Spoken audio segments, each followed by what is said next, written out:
सुप्रभात बच्चों। बच्चों, अब तक हमने पाठ 3 नौकरी की शर्त और व्याकरण के पाठ 3 संयुक्त व्यंजन का अध्ययन किया। आज हम पाठ 4 दातुन बनी ईंधन का वाचन करेंगे, जिसकी विधा है प्रेरक प्रसंग और लेखक है सुमंगल प्रकाश। बच्चों, यह चित्र देखिए। इस चित्र को देखकर आपको किसकी याद आती है? यह है हमारे महात्मा गांधी जी। इन्हें हम देश का राष्ट्रपिता भी कहते हैं। इनका पूरा नाम था मोहनदास करमचंद गांधी। महात्मा गांधी ने देश को आज़ाद कराने के लिए बहुत महत्वपूर्ण भूमिका निभाई थी। तो बच्चों, और इन्होंने पर्यावरण के देश के प्रति तो अपनी भूमिका निभाई, इन्होंने पर्यावरण के प्रति भी अपनी जागरूकता दिखाई। ये पर्यावरण के प्रति भी सचेत थे, इसीलिए इन्होंने पर्यावरण के लिए आगे जागरूक अभियान चला। तो महात्मा गांधी जो हैं, उन्होंने हमारे पर्यावरण को बचाने के लिए, पेड़ों की कटाई रोकने के लिए उन्होंने क्या अभियान चलाया, लोगों को क्या समझाया, वह इस बारे में हम अध्ययन करेंगे। पाठ 4 दातुन बनी ईंधन। आप जानते ही हैं बच्चों कि पर्यावरण प्रदूषित होता जा रहा है। अब हमें दूर दूर तक कोई पेड़ दिखाई नहीं देता है। इस स्थिति के लिए हम स्वयं जिम्मेदार हैं। हमने अपनी ज़रूरत से कहीं अधिक पेड़ काटकर अपना ही अहित किया है। बच्चों, जैसा कि आप सब जानते हैं कि आज हमारा पर्यावरण जो है कितना प्रदूषित हो रहा है, कितना गंदा हो रहा है। आज हम देखते हैं कि कहीं बहुत दूर दूर तक पेड़ ही दिखाई नहीं देते हैं, और ऐसी स्थिति जो उत्पन्न हुई है, इसके लिए हम स्वयं जिम्मेदार हैं। यह हमारी ही वजह से है। हमने अपनी ज़रूरत से कहीं अधिक पेड़ काटकर अपना ही अहित किया है। हमें ज़्यादा ज़रूरत ना होते हुए भी हमने और उसको अधिक से अधिक पेड़ों को काटकर अपने लिए ही बुरा किया है। पाठ प्रवेश। दातुन लंबाई में हमारी हथेली जितनी ही होती है। बच्चों, हमारी हथेली होती है ना, उसके जितनी लंबी होती है, और मोटाई में अधिक से अधिक हमारे अंगूठे के जितनी मोटी होती है। दातुन का काम है हमारे दांत साफ करना। क्या तुम यह सोच भी सकते हो कि इतनी छोटी दातुन के सहारे ही महात्मा गांधी ने अपने समय में पर्यावरण की रक्षा कर दिखाई थी।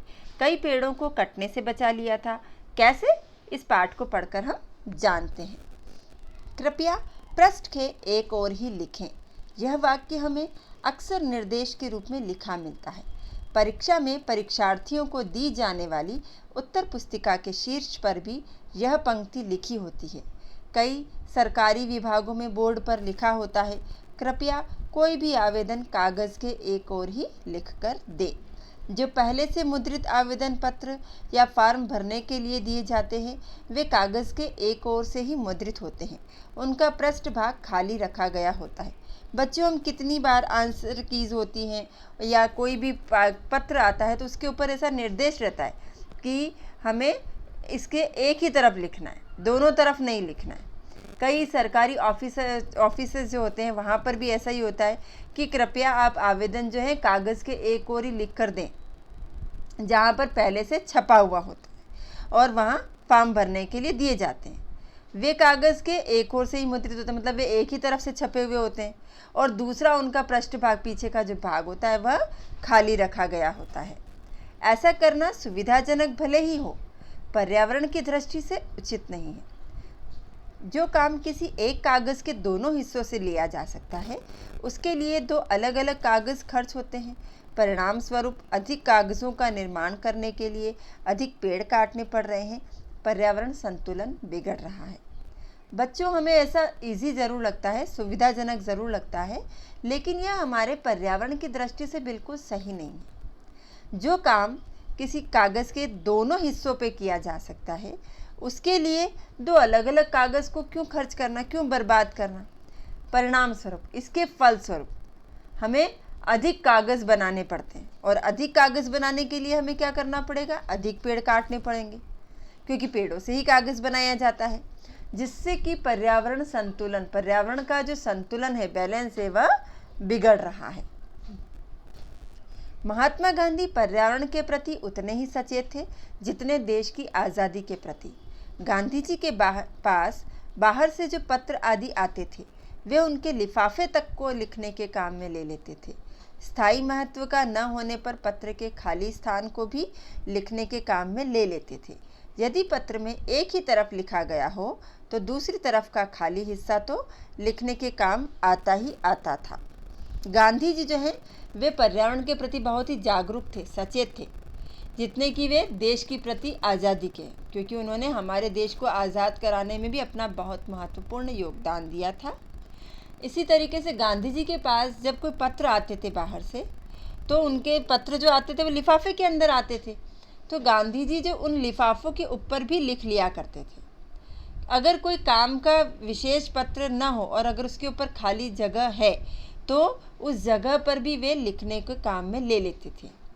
यदि एक तरफ लिखा हुआ होता है तो वे दूसरी तरफ के खाली हिस्से को भी लिखने के काम में ले ही लेते थे। इस तरीके से वह चाहते थे कि वे जितना हो सके कागज़ की कम से कम बर्बादी करें, ऐसा वह प्रयत्न करना चाह रहे थे। अच्छा बच्चों, अब प्रश्नों के उत्तर बताइए। गांधी जी किसके प्रति सचेत थे? उत्तर है गांधी जी पर्यावरण के प्रति सचेत थे। प्रश्न 2, गांधी जी पत्रों के लिफाफों को किस काम में ले लेते थे? उत्तर है गांधी जी पत्रों के लिफाफों का लिखने के काम में ले लेते थे। प्रश्न 3, दातुन किसकी बनी है? बच्चों, दातुन जो है वह नीम की डाली से बनी है। अच्छा बच्चों, हमारा प्रथम भाग का वाचन यहीं समाप्त होता है। इसके आगे का वाचन हम अगले भाग में करेंगे। तब तक आप इस पाठ को अच्छे से पढ़ें और समझें और आप भी पर्यावरण के प्रति जागरूक हों, यही आपसे आशा है। अच्छा बच्चों, धन्यवाद।